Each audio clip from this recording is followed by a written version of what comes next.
শঙ্খচক্র গদাবদ্ধ, যাকে আমরা কৃষ্ণকমল নামেও চিনি, এবং ইংরেজিতে এই ফুলটাকে প্যাশন ফ্লাওয়ার বলে।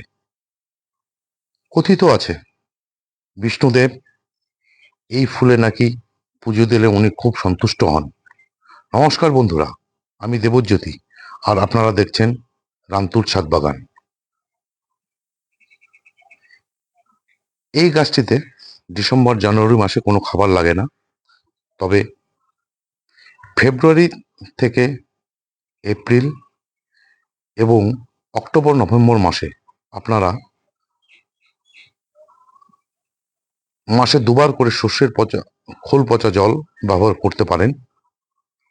তবে যেহেতু লতানো জাতীয় গাছ, প্রতি মাসে একবার করে জৈব মিক্স খাবার দিলেই এই গাছটি ভালো ফুল দেয় এবং গাছটি খুব সুন্দর হয়।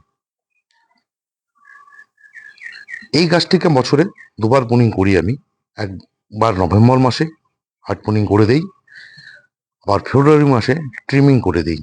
এতে কি হয়, এই গাছটি থেকে প্রচণ্ড শাখা পোশাখা বেরোয় এবং গ্রীষ্ম বর্ষায় প্রচণ্ড ফুল ফোটে।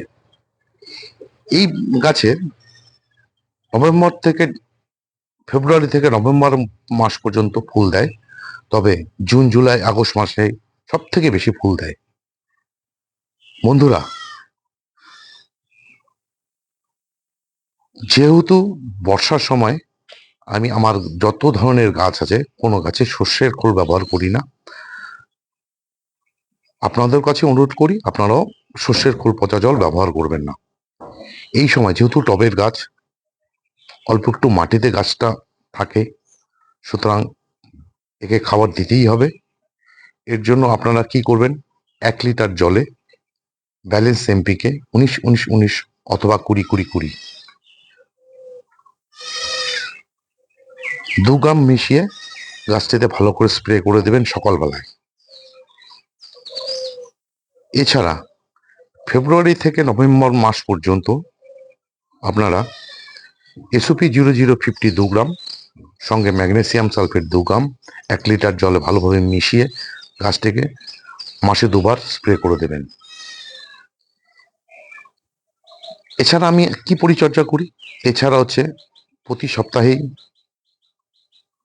আমি যখন অন্যান্য গাছে কীটনাশক স্প্রে করি, এই গাছটিতেও আমি স্প্রে করে দিই।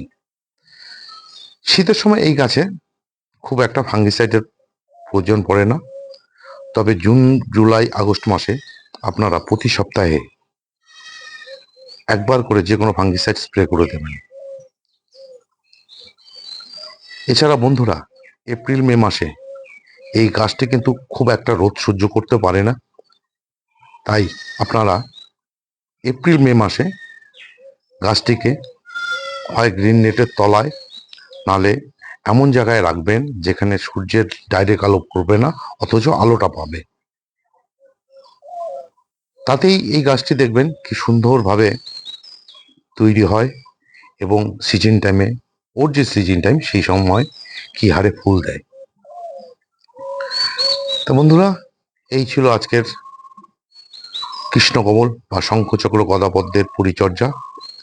যদি আপনাদের ভালো লেগে থাকে তাহলে লাইক দেবেন, শেয়ার করবেন এবং আমার বিভিন্ন ধরনের ভিডিও পেতে আমার চ্যানেলটাকে সাবস্ক্রাইব করবেন। ভালো থাকবেন, সুস্থ থাকবেন, সবুজের সাথে থাকবেন। ধন্যবাদ।